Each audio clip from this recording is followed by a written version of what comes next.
Thank you very much. We had a very good meeting. We're talking about a lot of different things. Consumer prices have actually dropped.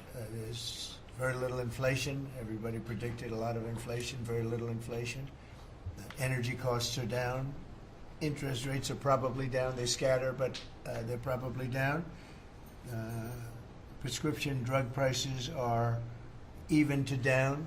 We're doing very well. It's been amazing. We had a big day yesterday. There'll always be transition difficulty, but we had in history, it was the biggest day in history, the markets.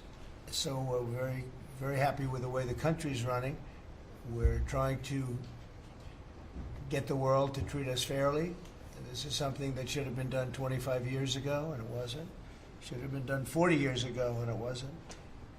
But no president was willing to take it on, but you had to. It's not sustainable. It wasn't sustainable. And as you know, without a lot of money being added, which is a lot of money that we could add, the country is making approximately $2 billion a day. And when you think of it, we've never done that before, never come close to it. And the number is probably $3.5 billion a day. And that makes us a very strong country. But we have Scott here and Howard and some of the people that are working on deals. And the biggest problem they have is they don't have enough time in the day. Everybody wants to come and make a deal. And we're working with a lot of different countries. And it's all going to work out very well. I think it's going to work out really very well. But we're in good shape. There's no inflation. There's very little inflation. And I went 4 years without inflation, and I took in hundreds of billions of dollars from China and others, taxes in China. But we took in hundreds of billions of dollars a year from China, and we had no inflation, essentially. So we think we're in very good shape. We think we're doing very well. Again, there'll be a transition cost and transition problems, but in the end, it's going to be a beautiful thing.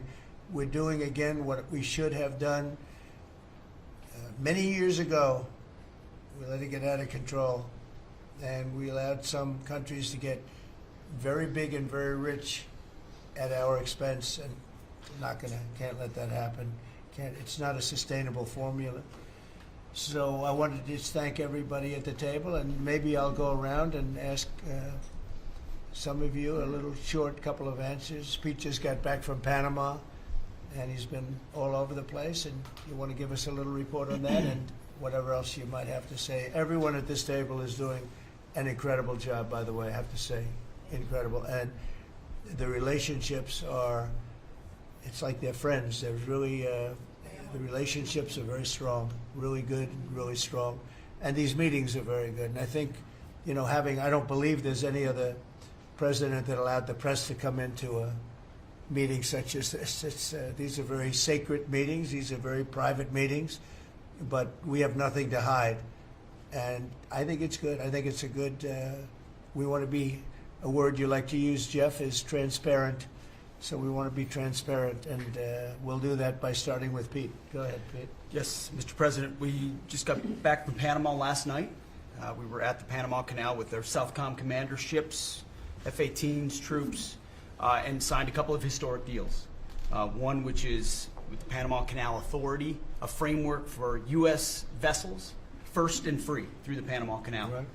Right. And then also a memorandum of understanding with their security minister for the presence of U.S. troops. Fort Sherman is an old U.S. base there, as well as a naval station and air station jointly with Panama to secure the Panama Canal from Chinese influence. That's something you said, we're taking back the canal.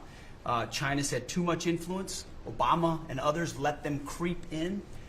We, along with Panama, are pushing them out, sir. And so we had a very successful trip there. President Molino sends his regards, very complimentary of the U.S. as he's a great ally, and I think they want the communist Chinese out, and with our troops there partnering with their forces, we've got a chance to push them all the way out, sir. We've moved a lot of troops to Panama and filled up some areas that we used to have, and we didn't have any longer, but we have them now. and I think it's in very good control, right? Yes, sir. Okay, thank you, Pete. Very good. Howard? So, so we've have so many countries to talk to. It is, it's incredible. I think Scott and I, I'm not sure we could ever have enough time in the day to talk to all these countries because they want to talk and they want to talk now, and they come with offers that they never, ever, ever would have come with, but for the moves that the president has made. Demanding that people treat the United States with respect. We're getting the respect we deserve now, and I think you're going to see historic deals, one after the other. And then I'm very excited that within a week and a half, we're going to start with the gold card, and the Trump card is coming out, and we're very excited about that, and that's coming soon. So very excited. Thank you very much. Good job. Linda? Well, on a couple of fronts, we have been addressing the issue of anti-Semitism on campuses. There's been some grant funding and contract funding that we've reviewed, and some canceled and some we've put on hold, waiting for that, while we do an investigation.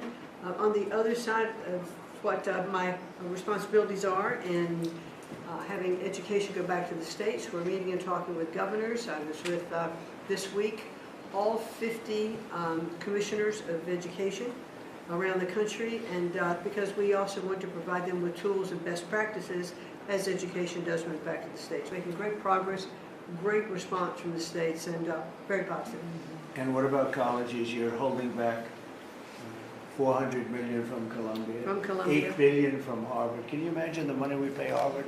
They have a $60 billion fund and we're giving them $8 billion. And we're trying to figure that out. And then they hire de Blasio, the worst mayor in the history of New York, and they hire the woman from Chicago who was a disaster, total disaster, and they pay them massive salaries, and they're supposed to be teaching you government. That's not Harvard. That's not Harvard the way it used to be. So do you have anything to say about that? The dollars you're holding back from quite a few universities that were not behaving. Yeah, and the other, there's some Princeton, Cornell, others that are coming in, and actually getting calls now from the presidents of the universities who really do want to come in and sit down and have discussions. And so we're investigating them, but in the meantime, we're holding back the grant and the fund money. Great job. Thank you. Very thankful for the House voting for the President's budget resolution along with the Senate bill. Made a ton of progress this week in working with members to ensure that a desire for flexibility in the Senate was not misconstrued as a desire not to slow and do spending reforms. And so we're very thankful for that. And now we can get after writing that bill, getting the President as big a package of his agenda to his desk. So very good week. Good. Israel, we just got the House vote, and now we're well on our way to getting, as we call it, the great big beautiful bill. It's a beauty. There's never been a bill like this one. We're trying to get it all into one beautiful bill. It's tax cuts, regulation cuts, and many other things. The border, a lot of money for the border. Well, you're doing a fantastic job. So, but we just got a report that we, as you know, you knew before us. Were you surprised we got the vote? Got the vote, and we're happy to get the vote. So I think we're going to be in very good shape. Okay, please. Mr. President, last year the Chinese received 1,700 orders for new ships. American shipyards received 5. Under your leadership, like so many other industries, we are going to revitalize and make shipbuilding and maritime great again with these blue-collar jobs. These are the cranes, the ports, opportunity zones, and drive that investment back in. And we have, under that executive order, and also one to streamline foreign military sales for people that want to buy our equipment, and of course acquisition reform, all just this week under your leadership, Mr. President. So we're going to be rebuilding our shipbuilding business. We may order, would have to go to Congress for this, but we may buy some ships from other countries that we're close to and that do great jobs with ships, but we're going to start the process of rebuilding. We don't really essentially build ships anymore, which is ridiculous. It's going to be a very big business for us in the not too distant future, but in the meantime, we have countries that do very well at building ships, and we'll be dealing with those countries, and we may be ordering top-of-the-line ships from those countries. And within a fairly short period of time, we'll be building our own ships. So we'll probably have to go to Congress for that, but we're not going to have a problem. Susie, thank you very much for the job you've done. Go ahead, please. I just want to make sure you know that this cabinet, I think, pretty uniquely collaborates and cooperates and works together to accomplish all that you've asked them to do, and I think they deserve a lot of credit for that. True. You're doing a great job. The chief of staff, doing a great job. Lee, go ahead. Mr. President, the Biden EPA was strangulating the economy. The Trump EPA understands it's not a binary choice. We can protect the environment and grow the economy. Working with Doge and Elon Musk, we've now canceled $22 billion worth of grants, and we have launched what is the largest deregulatory action in the history of the country, just in one agency. That's how much of a mess the Biden EPA left us. It is going to end up reducing the cost of living. It's going to create jobs. It's going to make it easier to purchase a car. It will be easier to heat your home. We're proud of this effort. The effort that we have is fulfilling the mandate that you earned from the American public. Clean air, land, and water for all Americans, unleashing energy dominance, permitting reform, advancing cooperative federalism, making America the AI capital of the world, and bringing back American auto jobs. When you called me that day asking for me to take this position, I was honored. And you were very specific and clear in what you wanted us to accomplish. We understand our mission, and at the Trump EPA, we're going to make it proud. Great job. You're doing a great job. And you have a lot of applications for approvals for power plants, which are going to really power the regular plants, and they're going to be right next to each other, because we can't rely on our grid. It's old and it's tired, and it's very subject to being attacked, whether by rain or by bombs or by anything else. And we're letting people build their own power plants, and these are a lot of them being built with the AI and beyond the AI chips, and we're letting them build their own power, and never been done before, and we're going to get it done quickly and approved quickly. As part of a plant, they'll have a sort of be their own power company, and it's very exciting. They couldn't believe it when I told them that. I said, we're going to get you the approvals very fast. As part of your regular plant, you're going to build electric producing plants, and it's very exciting. And they're able to do it very quickly and very well, and you made it possible. Thank you. You have a lot of applications for some of the biggest plants that have ever been built in the world. These are serious plants, aren't they? Huh? Approved. Applications in. We are open for business. Working with Secretary Burgum, Secretary Wright, we are going to make it proud. Good.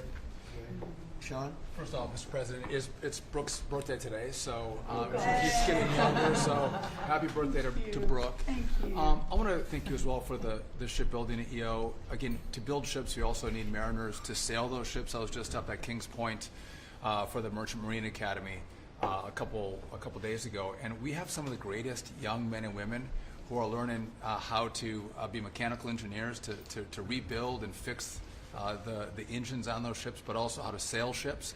I would tell you that over the past decades, this academy has become, it needs some love. It's been a little bit dilapidated. We have to invest in sailors, and I appreciate you taking the initiative. To be a global power, we have to build ships and have sailors to sail those ships. These are the very people that help Pete should we come into points of crisis to support the military. So thank you for that. Number two, the last administration announced 3,200 projects, big, beautiful roads and bridges. Most of them are good. But they announced them, they didn't sign a grant agreement.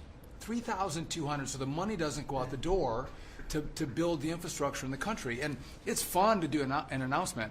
It's actually the harder work to put together these grant agreements. So we're doing the work right now at DOT to get these grant agreements done and build the projects. Most of them are good. And they also put in all of this green and social justice requirements on roads and bridges. We're pulling all that out and putting the money toward the infrastructure, not the social movement from the last administration. Good steel, right, as opposed to green paper mache.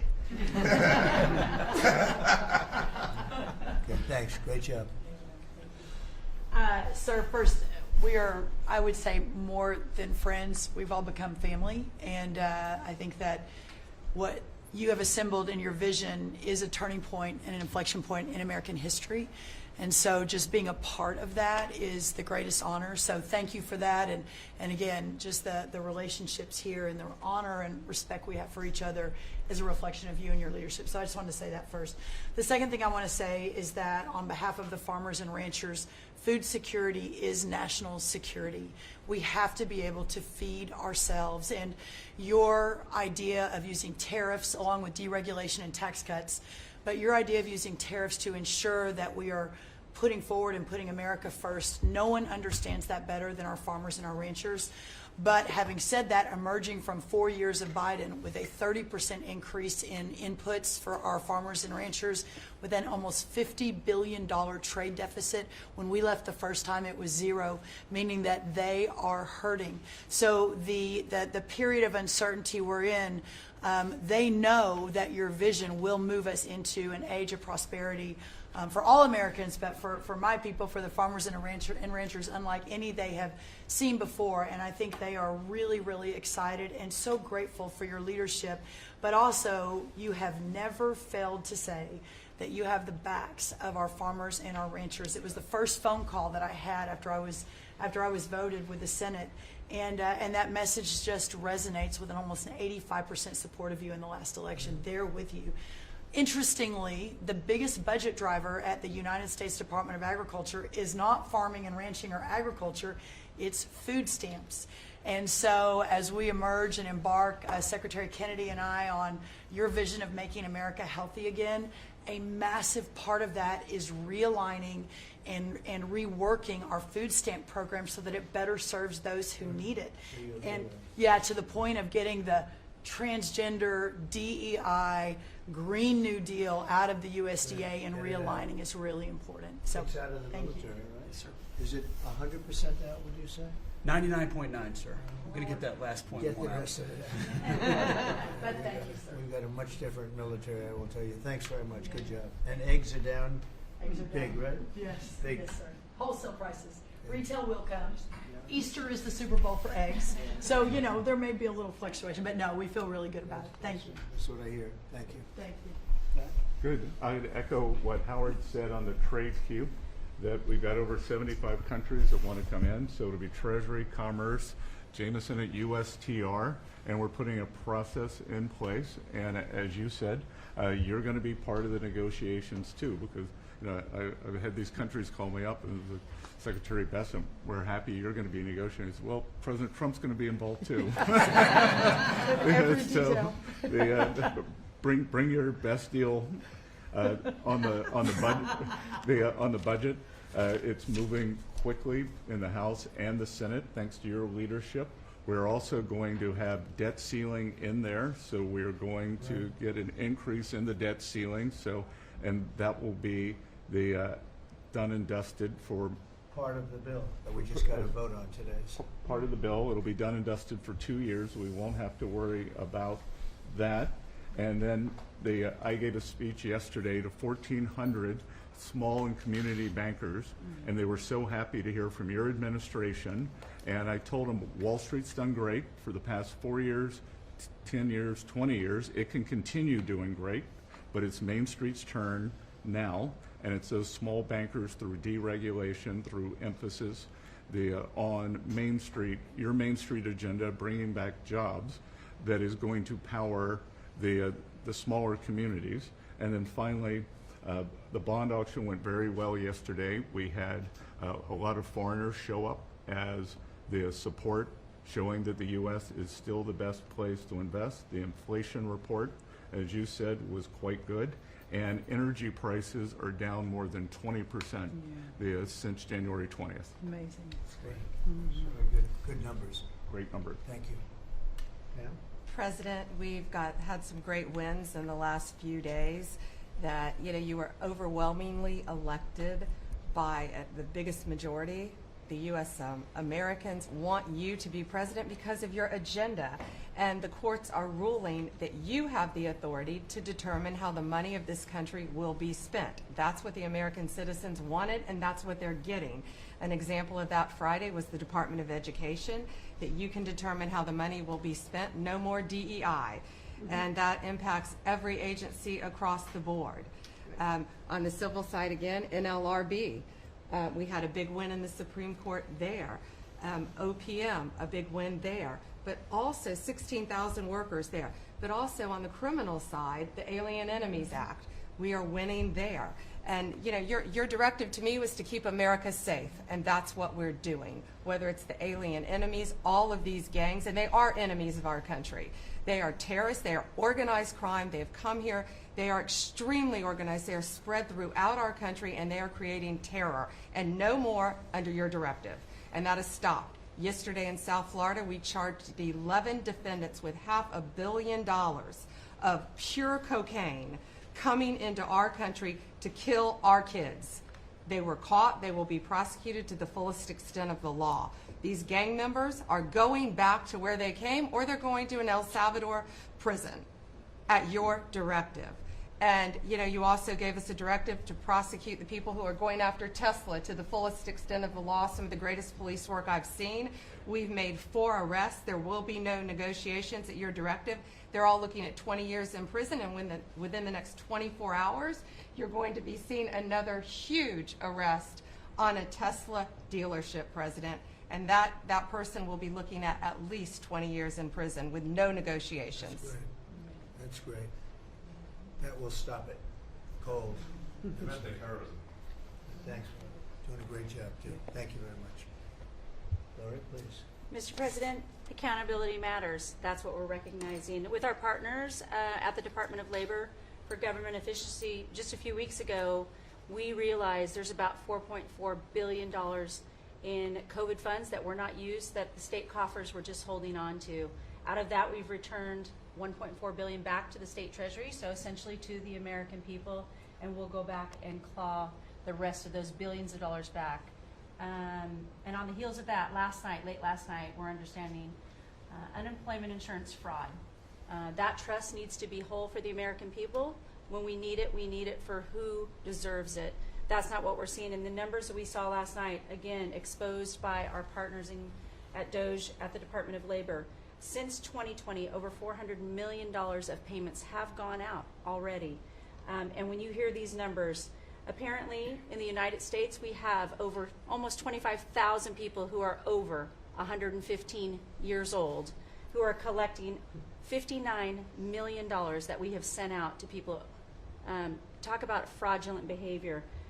Mr. President, 28,000 people between 1 and 5 years old have collected fraudulent payments at the tune of $254 million has gone out. And lastly, 10,000 people who have not been born yet, 15 years into the future, $69 million, and they haven't even been born yet. In one case, they will be born 129 years from now. The United States government sent them $41,000, and they're not born yet. So, under the Department of Labor, those are the things that we're uncovering. I couldn't be more honored to tell the American people that we're bringing back their dollars and we're saving them and returning them to the United States Treasury. Also, jobs numbers. Last Friday, 228,000 new jobs were reported. That is good for the American people. That is my primary job, is to grow that workforce under your leadership. So we've kicked off the America at Work tour, and we'll be visiting all 50 states, and I'll be working with my colleagues here to do just that. So thank you, Mr. President. We're going to grow this economy. We're going to keep our focus on the American worker. So you're finding tremendous fraud, though. Those numbers are really bad when you Unheard of. over 115 years old. And I think you had mentioned the oldest person in our country is 114 years old. Reported. That's pretty good. A woman living in Pennsylvania, but apparently there's 24,000 more of them that are 115 or older that we're I hope you getting hear that. to. So we have 24,000 older than the oldest person. Definitely did. That's and what are we doing about that? How do we get that money back? Yeah, so we're working with our IGs to do the further investigation. The House and Senate, we had a 5-year statute of limitations We've got an extension on that, another 5 years. And so the goal, in my opinion, we should never have a statute of limitations to return the American dollars back to the Treasury when there's fraud. But at this point, we will continue to work hard and double down and return those dollars to the Treasury. Great. Thank you very much. Great job. Christie? Well, Mr. President, thank you for your leadership at the border. For the second month in a row, you have broken the record in the history of the nation for the lowest number of encounters at the border, which is absolutely remarkable. You have said that America's laws matter and that they'll be enforced, and we're hard at work now to get people to go back home that are here illegally. So the Alien Registration Act has been in place long enough now that those individuals that are here illegally, if they haven't registered, then they can be charged criminally, and they can face fines up to $1,000 a day and face deportation if they don't go home, and they'll never get the chance to come back to America. So we're encouraging people to use the CBP Home app to register, and we're working on the resources and funding to buy them a plane ticket to send them home. I went to El Salvador, Colombia, and Mexico, and those countries and others are thinking about setting up programs to support these individuals when they get back to their countries. So when they get there, they'll have housing and food assistance, and so making sure that these folks have the opportunity to go home so that they can get the chance to come back to America is important. And So it's a very big self-deport operation that we're starting. thousands of people have already Yeah. self-deported. Well, we're just going to, when you had 21 million people that need to go home because they're here breaking our laws, then we need to facilitate that. And I've been working with the governors a lot lately on several different issues. One of them has been on FEMA for recommendations on how to do exactly what you've directed us to do. And then also I sent a letter and communicated with them that they need to be setting up a SCIF.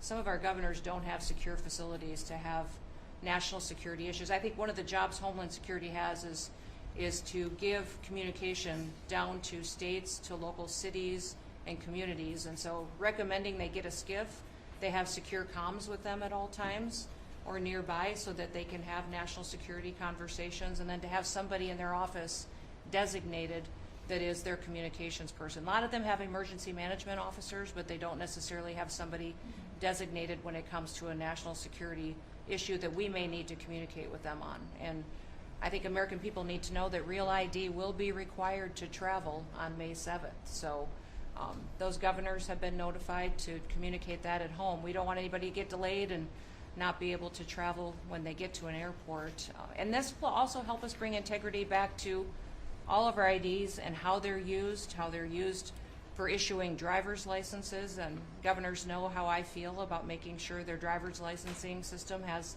integrity, because a lot of people use their driver's license to vote.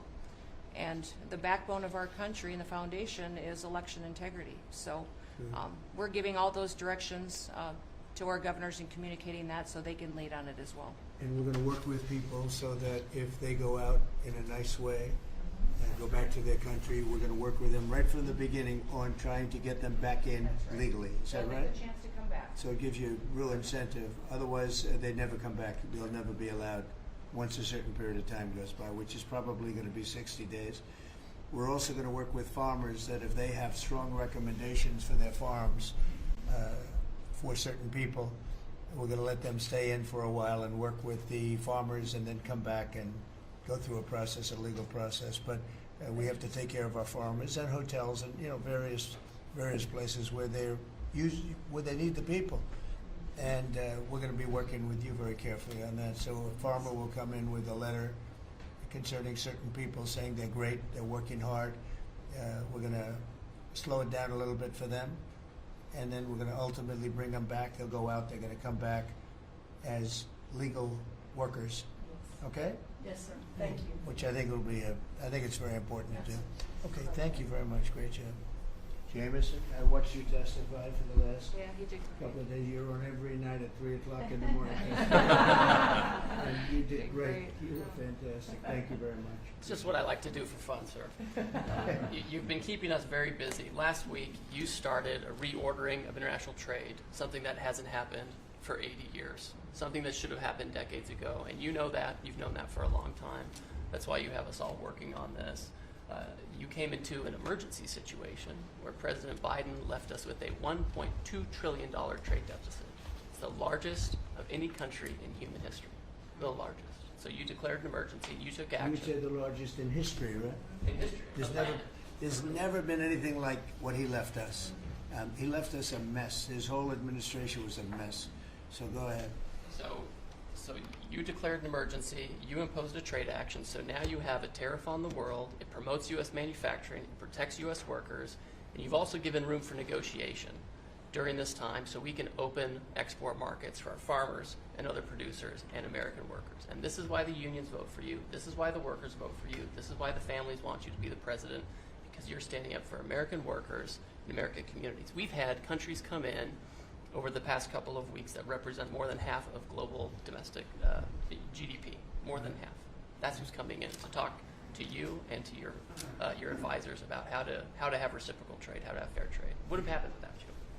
Thank you very much. Great job. Lovely lot. Well, thanks to your fantastic leadership, this amazing cabinet, and the very talented Doge team, I'm excited to announce that we anticipate savings in FY26 from reduction of waste and fraud by $150 billion.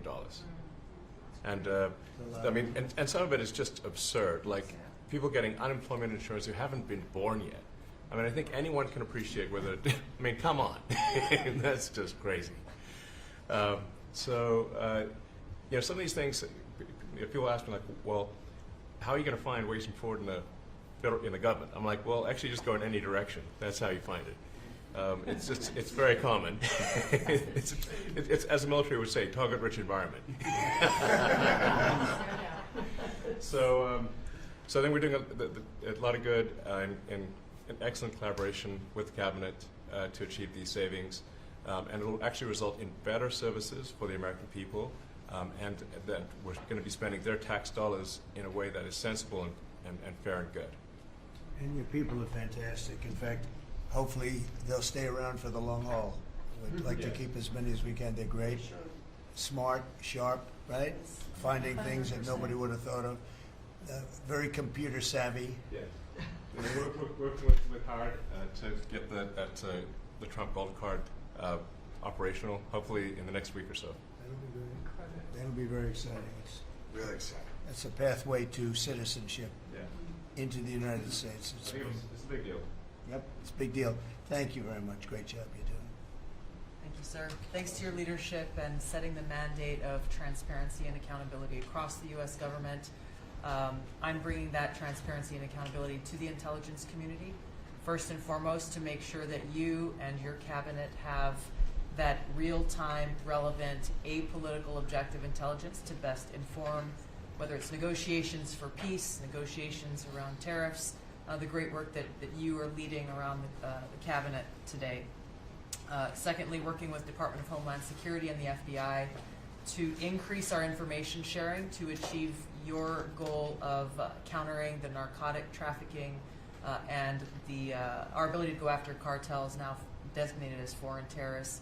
I met with the National Sheriff's Association this week, being able to work to make sure that the information that they are getting on the ground, that local law enforcement is getting on the ground, is being fed back up through to our National Counterterrorism Center, and that we have all of the federal agencies, state and local law enforcement, all on the same page as we are working to make our country safe again. And lastly, sir, as you know, declassification and rooting out weaponization, politicization of the intelligence community is a huge priority. You know more than anyone else the very dangerous and negative consequences of that. I've got a long list of things that we're investigating. We have the best of the best going after this. Election integrity being one of them. We have evidence of how these electronic voting systems have been vulnerable to hackers for a very long time and vulnerable to exploitation to manipulate the results of the votes being cast, which further drives forward your mandate to bring about paper ballots across the country so that voters can have faith in the integrity of our elections. And lastly, we've been scanning. I've had over 100 people working around the clock to scan the paper around RFK, Senator Robert F. Kennedy's assassination, as well as Martin Luther King Jr.'s assassination, These have been sitting in boxes in storage for decades. They have never been scanned or seen before. We'll have those ready to release here within the next few days. That's great. Bobby, how do you feel about that? That's hitting, I'm very that's gratified hitting to close, hear. That's hitting close to home, isn't it? Yeah, huh? no When you kidding. think, I'm Yeah. thinking about Bobby when No. when that statement's made. I'm very grateful to you, Mr. President. And you'll let Bobby see some of this because, you know, it's very personal stuff. But it's time. I've asked him, and his response is, put it out. The world needs to know the truth. And his uncle that's been out, and anything that hasn't been out, they can go to your offices and see, right? Everything that we have within our possession, it's either online or it's physically at the National Archives and Records Agency.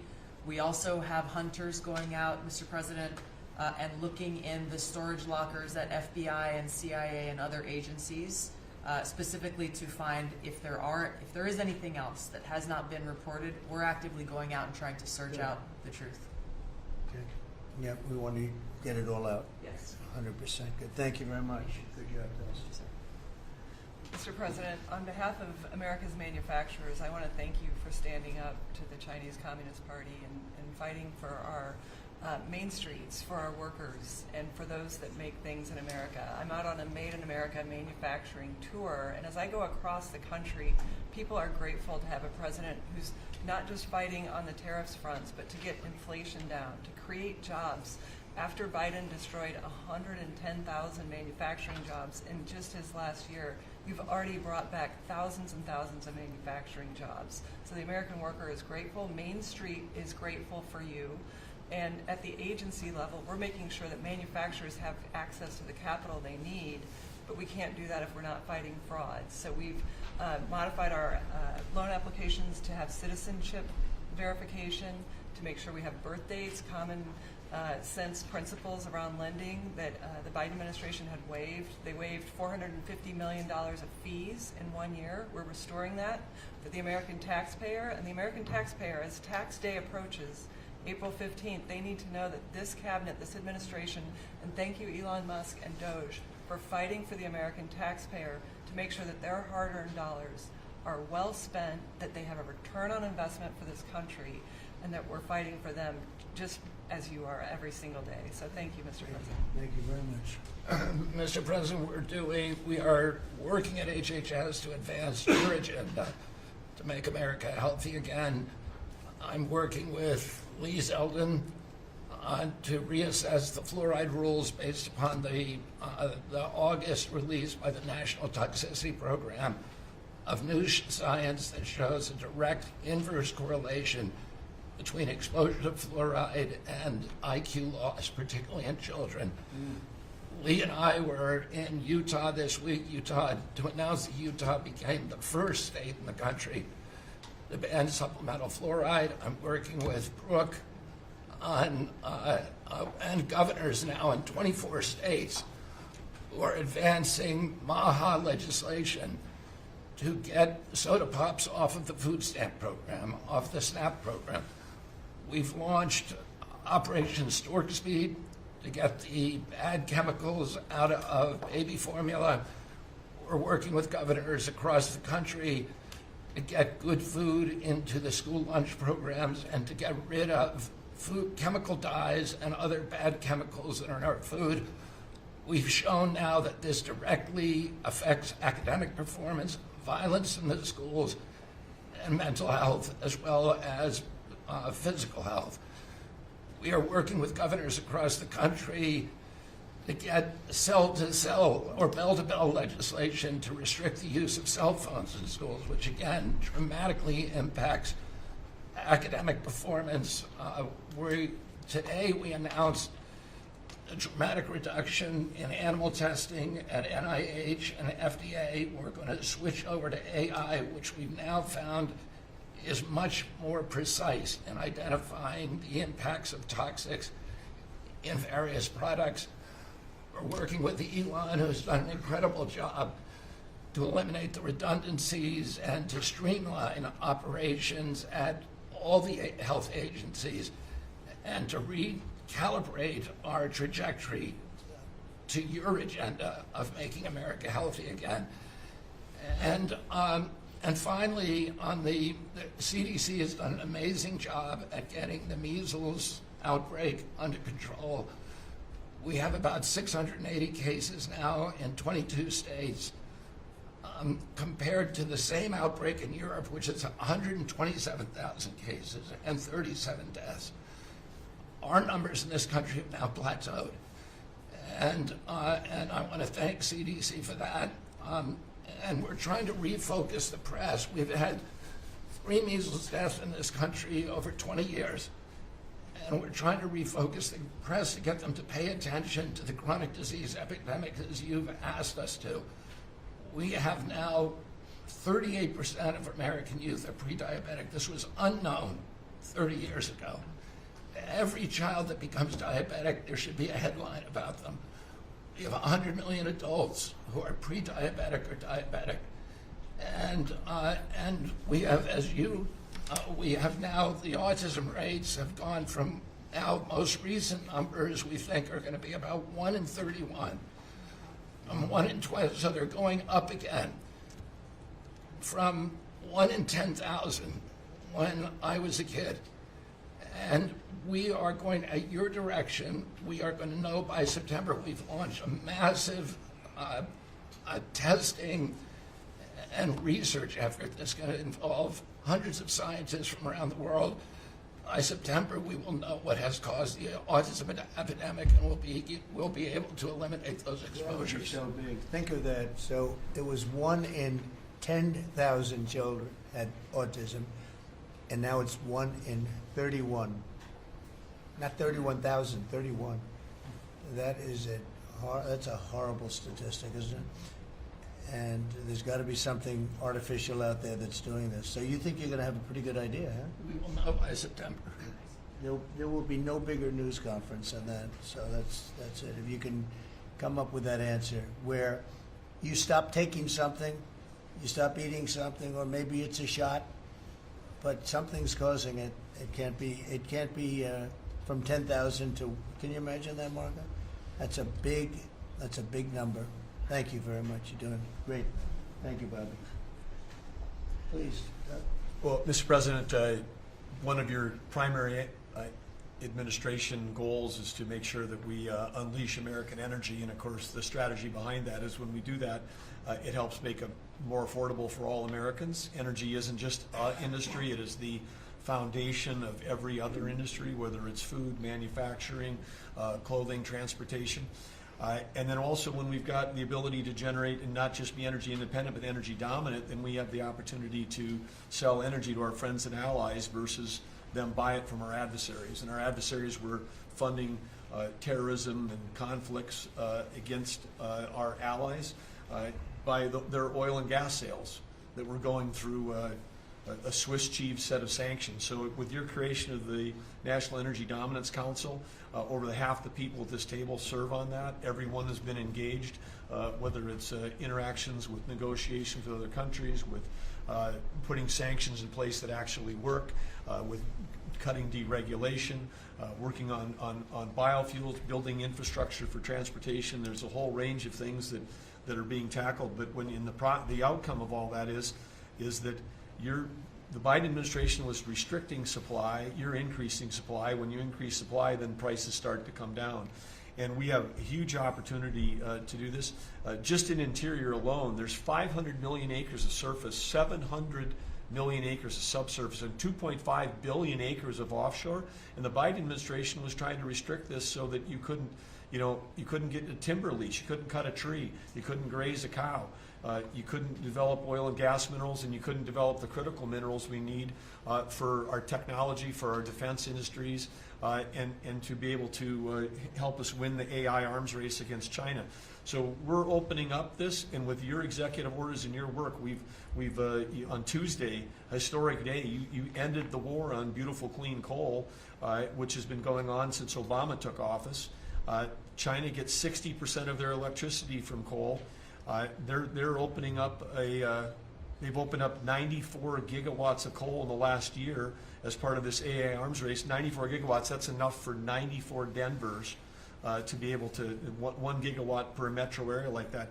It's unheard of. So what we have an opportunity under your leadership to come back. The Gulf of America had its first offshore lease sale, which is scheduled for later this year, but that was, the industry loved that because we're now, the Gulf of America is now open for business again.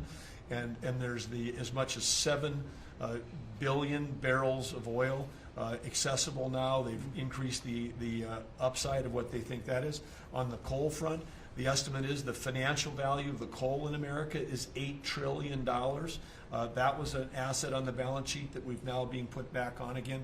And of course in Alaska, with your separate executive orders to unleash Alaska Energy between ANWR, the North Slope, the Strategic Petroleum Reserve Alaska, all of those, we've reversed Biden decision. Those are all open for business again. And all of this is leading to the investment coming to America. The smart money is coming to the U.S. That's why we've got, trillions of dollars of investment that are showing up at the door, because they know if they're going to do manufacturing here, there's going to be energy to power their plants. And so, again, thank you for your leadership and thank you for everything you're doing.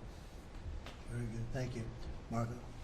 Well, Mr. President, one of the most important things I believe you'll achieve in your presidency is reordering the world in a proper way. For 31 years, more than 31 years now, multiple administrations have allowed the Chinese to deindustrialize this country, to take away jobs and factories and the pillars of our national strength. And what you're doing now, I think, is a great service to our country, but ultimately to the world. And I want to congratulate you and your team that's working on that, because it has extraordinary geopolitical implications, as you see from all these other countries that are now coming here and wanting to join something that actually makes it's crazy to allow these. I mean, basically, we lived in a world where Chinese companies can do whatever they want in America, but our companies cannot do anything over there unless they allow it, and even then they steal our stuff and reverse engineer it. So just reordering all of that has dramatic implications on peace and security of the world, so we thank you. An important meeting, thanks to you, is going to happen on Saturday for the first time in a long time. There'll be direct talks between Ambassador Witkoff and a top-level leader in Iran. We hope that'll lead to peace. You've been very clear what Iran is never going to have is a nuclear weapon, and I think that's what led to this meeting, and we'll wait for him to come back from it, and we're hopeful about that. I would also say that we are receiving, and I think the Department of Homeland Security can confirm this, historic cooperation from countries all over the world. Number one, in taking back their citizens. Every country in the world has to take back people that are illegally in another country. And we have countries that refuse to do it or will kind of ignore our calls. All of them are doing it. The ones that are not are paying a price. And we've also found cooperation in other countries that are willing to take some of these people, some very dangerous criminals. I know the President of El Salvador will be here next week, has really been a good friend of the United States in that regard. These are some of the worst people you'll ever encounter, and Pam knows this, and Christy knows this from the work they're doing. And one last point I want to make, Mr. President, and again, it's under your leadership, it's actually under your executive order. If you come to this country as a student, we expect you to go to class and study and get a degree. If you come here to vandalize a library, take over a campus, and do all kinds of crazy things, we're going to get rid of these people, and we're going to continue to do it. So when we identify lunatics like these, we take away their student visa. No one's entitled to a student visa. The press covers student visas like there's some sort of birthright. No, a student visa is like me inviting you into my home. If you come into my home and put all kinds of crap on my couch, I'm going to kick you out of my house. And so, that's what we're doing with our country, thanks to the President. And last but not least, very important development this week, but both Pam and I were very excited. The finest higher education institution in the United States, University of Florida, is also now the national champions in basketball, and we hope you'll host them here soon, Mr. President. Go Gators. They're coming. Good for the SEC. They're coming, guys. Congratulations. Well, thank you very much. You're really doing a great job. We appreciate it. Any question? Mr. President, can you give us a reaction to today's stock market drop, and also give us a sense of the next steps with China? Well, I haven't seen it because I've been here for 2.5 hours, so I'll be seeing it. I think Scott went out. Scott, you want to have a statement on that? Sure. Look, the up 2, down 1 is not a bad ratio, or up 10, down 5. And I think, as we have talked about, as we go through the queue and settle with these countries who are going to bring us their best offers, we will end up in a place of great certainty over the next 90 days on tariffs. But we had very good inflation numbers today. Oil's down. We had a successful bond market, so I don't see anything unusual today. And next steps for China, sir? Well, we'll see what happens with China. We would love to be able to work a deal. They've really taken advantage of our country for a long period of time. They've ripped us off beyond anybody, nobody. How people stood for it, sitting in my position, is not even believable. And we're talking about many presidents, not just a couple. But they did, and all we're doing is putting it back in shape. We're resetting the table. And I'm sure that we'll be able to get along very well. I have great respect for President Xi. He's been, in a true sense, he's been a friend of mine for a long period of time. And I think that we'll end up working out something that's very good for both countries. I look forward to it. Mr. President, China retaliated today by reducing the number of American films that can be shown there. What's your reaction to them now targeting cultural exports from the United States? I think I've heard of worse things.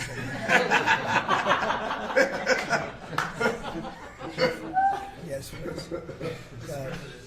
Also on China, the Ukrainians say they have evidence that Chinese soldiers have been found fighting for the Russians in Ukraine. Can the U.S. verify this? And if so, what does the U.S. plan on doing to China to combat that? We'll look into it, but I think beyond that, we're really looking to get that war stopped. They're losing 2,500 and even more than that young people a week. They're Russian and they're Ukrainian. They're not American, but they're people. And we're seeing if we can get it stopped. And I think we're making progress. I appreciate the ballerina who was released. It was at the request of a very good friend of all of ours, actually. Dana White called me and he said it's the friend or the relationship of one of the fighters for UFC or one of the fighters. And Dana's an incredible guy, and we spoke to President Putin about it, and they made a deal. They released the young ballerina, and she is now out, and that was good, so we appreciate that. We hope that we're going to be able to make a deal relatively soon with Russia and Ukraine to stop the fighting. It's so senseless. It's such a horrible thing. It would have never happened if I were president, but it did happen, and we were given that card. And I think we're going to get it. I think we're going to get it stopped. Got to get going. We got to get it. We have to move it faster. Likewise with the hostages, we're making progress. We, there's 59 hostages, but only 24 of them are living, and that's the way it's been presented to me by the mothers of some of the dead, mothers and fathers of some of the dead hostages, and they want the bodies of their baby, as they say, their baby, their young boys. They want them back as much as if they were alive. It's amazing, because when I met the hostages 2 weeks ago here, I couldn't believe what they had to go through, by the way. But when I met them, they said, yeah, there's 59, but 24 are living. And they actually consider, I guess if you're a parent, you do consider it this way, that the remainder who are dead, the 24 that are alive, the remainder that are dead, they want them back just as much as they would want them back if they were alive. It's really pretty amazing and pretty sad. So we're getting close to getting them back. We have a lot came back. A lot of people are very grateful. Some came back in pretty bad shape. Some came back, they're okay. I think they're going to be scarred mentally for a long time, because if you sit down and talk to them, as I have, what they went through is incredible. But we're making progress. We're dealing with Israel. We're dealing with Hamas, and it's a nasty group. Mr. President, how close are you to the first country coming to actually make a deal with the United States over tariffs? Is it days, months? Well, I think it's very close, but we have to have a deal that we like. We don't want a deal that's going to be a bad deal, or I could make every deal in one day if I wanted to. I could do this all in one day. I could just say, here's what we'll do. And I was saying to the people before, to Scott, mostly to Scott and Howard, and some of the other people that work with us on the negotiations. We have a lot of law firms that have paid me a lot of money in the form of legal fees. We're going to probably use those firms to, if we can, I think we can. I'll make a contribution to the country, but they're great firms. They're the best firms, the biggest, and really the most prestigious. And we may be using them to help you guys out because you're going to need a lot of lawyers. And I'm not sure Pam's going to be happy if I say, can you send over about 200 lawyers that work on trade? She's working on criminal stuff, and I think that's going to be her focus more than anything else. So we'll find out if we can do that. But we have a lot of lawyers that you've been reading about where they paid $100 million a firm on average. Now we have the final 4 or 5 are at $125 million. So I have a lot of legal fees I could give to you people, and we might as well use them. Hopefully I won't need that many legal fees or that much. I may, who knows, after it ends, after we leave, maybe I'll need it, but if I do, it's not going to be very pleasant. So I think we're going to try to use these very prestigious firms to help us out with the trade, because we have a lot of countries. But we want to make deals that are proper for the United States, not just we can make deals easily. We want to make them proper. Mr. President, if you aren't able to reach the deals that you want to see at the end of the 90 days, will you put those higher tariffs in place, or will you extend Well, that's pause? what would happen. I mean, if we can't make the deal that we want to make, or we have to make, or that's good for both parties, it's got to be good for both parties. You wouldn't. And then we go back to where we were. Go back to the numbers that you announced last week. I think so. You wouldn't extend the pause. Yeah. We'll have to see what happens at that time. Thank you, Mr. President. You said yesterday you were considering some exceptions for companies. Can you talk about what you're considering? And then also on the reciprocal tariffs, so that you substantially lower. Is the same math formula going to be used, or is that tossed out? I'm not considering now for any country or company, but it's possible that I would. But I'm not. We don't have that situation right now. People understand where we are, what we're going to do. But it could happen. It's called flexibility. You have to have certain flexibility. What are you planning on using the money that you're gaining for revenue through the tariffs on?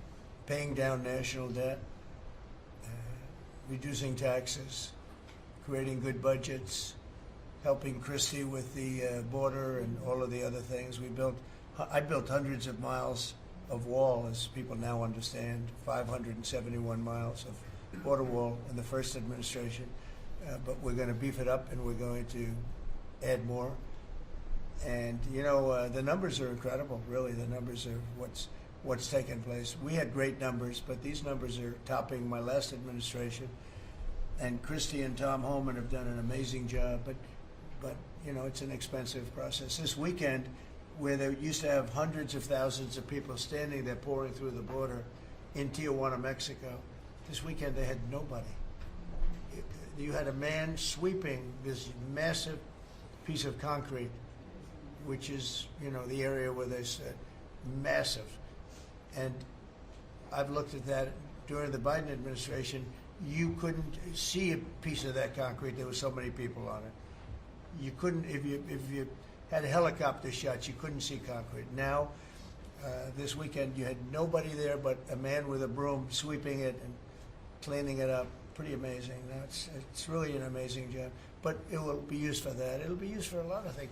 It'll be used by the Department of Justice for doing a great job. Pam is doing a fantastic job. So it's going to be used for a lot of different things. Mr. President, on the 10% tariff, is that a basement? Is that the It's a floor? baseline. Can countries negotiate that to bring that It depends down? on what they're adding. Some countries we have massive deficits with, or they have big surpluses with us, and others it's not that way. So it depends. That's why it's really they're all different. Every country is different. Some have certain advantages that others don't have, and certain things. We have some. China has a surplus of $1 trillion. I mean, the numbers are crazy, and others have basically no surpluses. We have some that are pretty even, but they hurt us in other ways. One is a little bit different. So, are you negotiating with the EU as one bloc or individual nations for the tariffs? We're looking at it as one block. They've been very tough, but they were very smart. They were ready to announce retaliation, and then they heard about what we did with respect to China and others, but China. And they said, you know, we're going to hold back a little bit. They decided to hold back. I thought they were very smart. Look, the EU is very smart, but they really have taken advantage of the United States. They were formed for the purpose of taking advantage of the United States. And I don't blame them, and I don't blame China. I don't blame anybody. I blame the people that were sitting at that desk in that other beautiful Oval Office for allowing it to happen. Many presidents I blame. They should have never allowed it to happen. And I'm doing something that a lot of them wouldn't want to do. But I'm here, I do those things, and we're going to make this country great again. We were taken advantage of by almost everybody. I sat back in the last administration. I would actually read them. I don't have to read them now. I know them so well. I would read some of these documents that were signed, deals, and I said, who would do a deal like this? Who would do it? You've seen it, Elon. Yeah. I'd look at deals where it's so one-sided. Even we have a deal with Japan, and we get along great with Japan, and we had the Prime Minister here. He was fantastic. As you know, Abe was great. Shinzo was great. He was a good friend of mine, unfortunately no longer with us. But we defend them, but they don't have to defend us. I said, that doesn't sound too good. But we have a deal, a defense deal. We pay hundreds of billions of dollars to defend them. But if for any reason, in other words, we pay all the money. They don't pay anything. But if we're ever attacked, they don't have to do a thing to protect us. I said, well, that sounds like a wonderful deal. So that's just one out of thousands. And I just wonder who did this.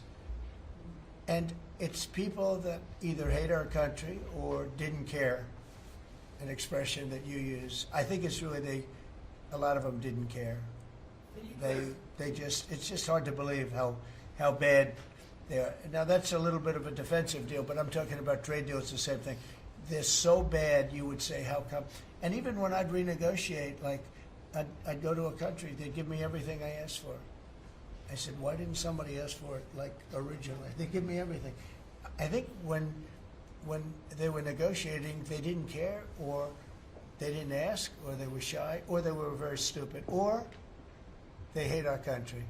Yeah, go ahead, Jeff. You were speaking about Japan. Can you clarify what your vision is for U.S. Steel? You referenced it yesterday. Yeah. There's some questions about what you actually want to see Sure. out of Look, that. U.S. Steel is going to do very well now because of tariffs, and I don't know why they even need a deal. But the only thing is, U.S. Steel, if you go back 80 or 90 years, that was a behemoth in this. That was our biggest, most. If we were around, we would have been very proud of it. Today we have different types of companies that are big.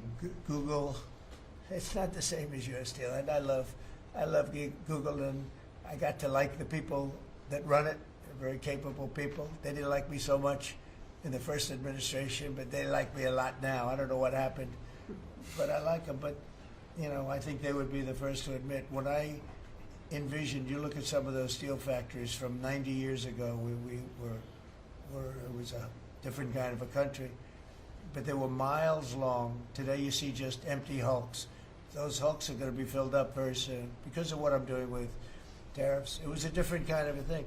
But if I didn't do that in the first term, my first term, if I didn't put tariffs on, we would have, because China and others were dumping steel, billions of dollars of steel.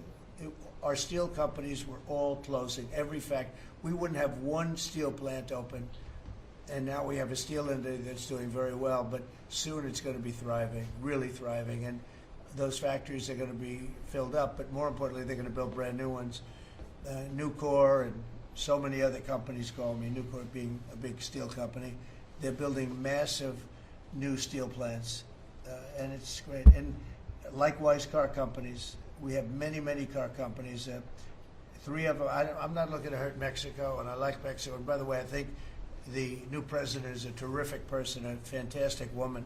We've had many conversations. She's a very elegant, just a fantastic person, and she's been very nice, very, very nice. But I'm not looking to hurt them. But we have 3 car plants that were under construction in Mexico. They stopped constructing, and now they're going to build in the United States because of tariffs. See, we should have never let this happen because whoever it was that was president at the time, we lost 90,000 plants and factories since NAFTA.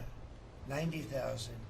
It's not believable. How about that, Laura? You know, you're in that sort of world of factories We're going and to build back plants. manufacturing, construction jobs, and bring those workers back home. That's right, we're going to bring them all back. But think of it, from that period of time, which isn't so long ago, we lost. I said the other day, if you had a map on a big wall like this, and if you had pins, 90,000, I don't know if you'd have enough. I don't think you'd have enough room on the map to put the pins. 90,000 factories that we've lost since NAFTA. And it's not even, and about 6 million jobs, but really, I think probably a lot more than that, but they say 6 million jobs.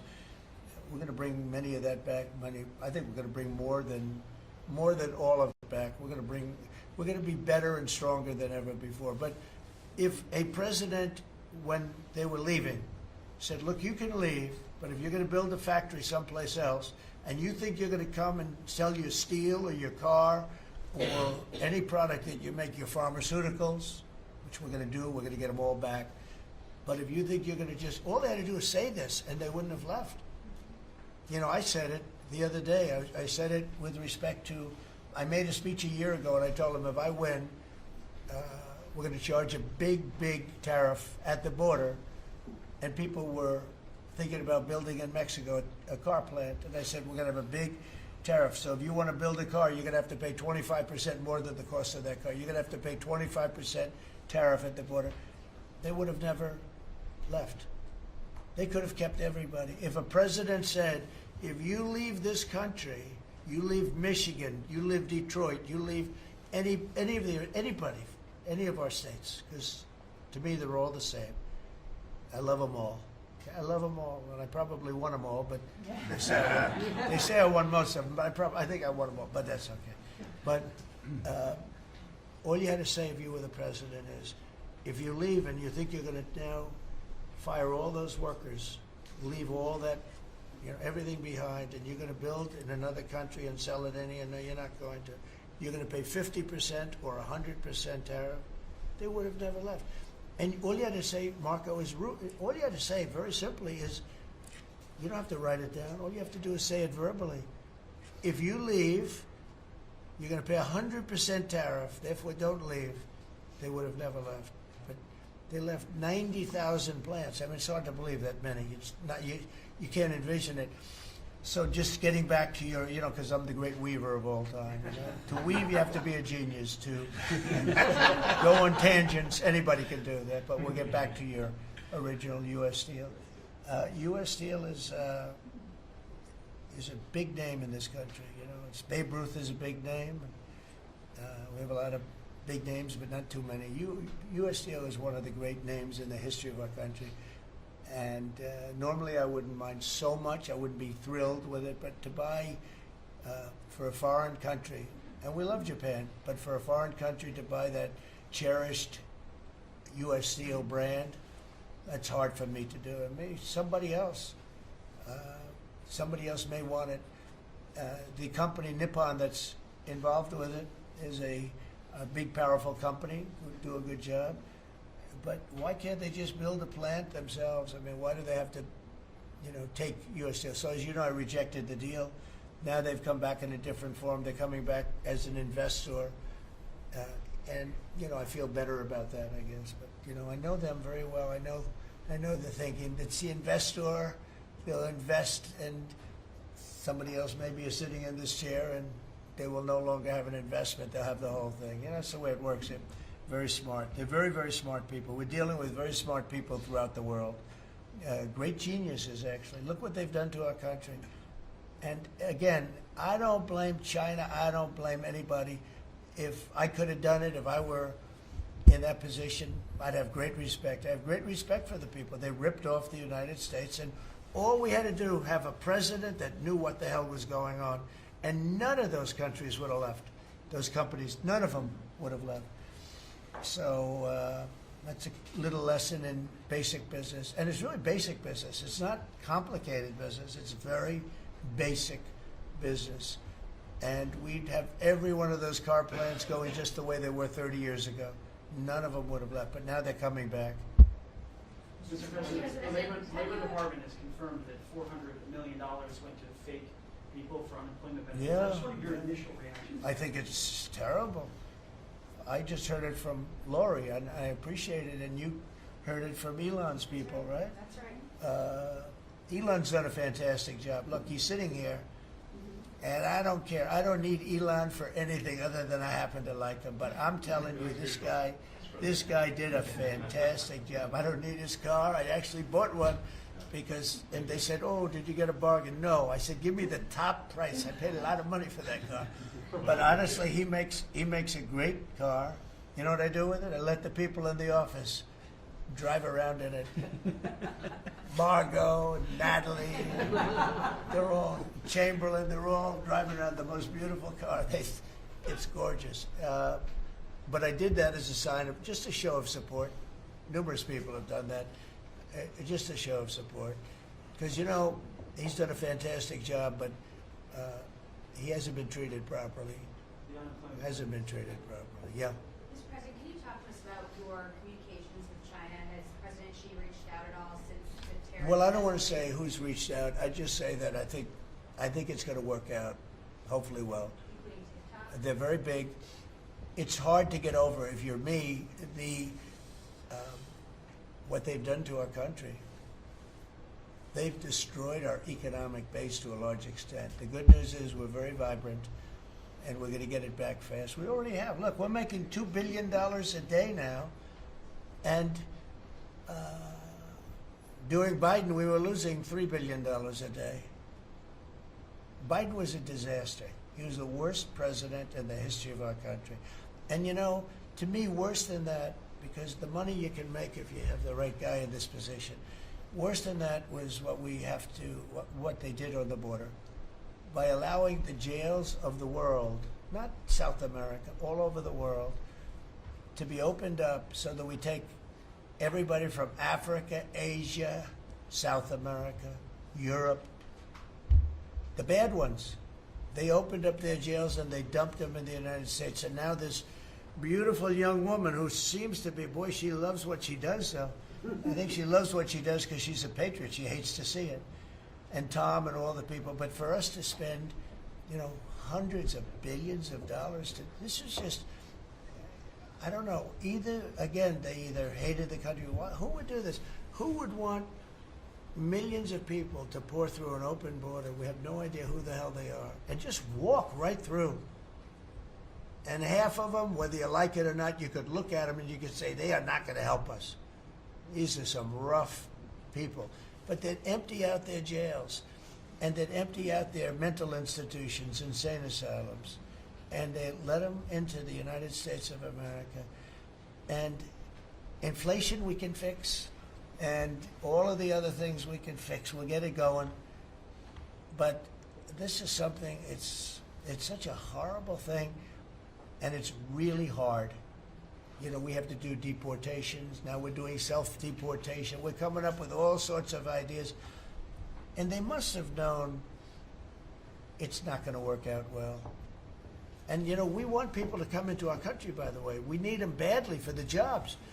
But we want them to come in legally. They have to come in legally. They have to show that they can love our country. Thank you very much, everybody. Thank you. Thank you very much.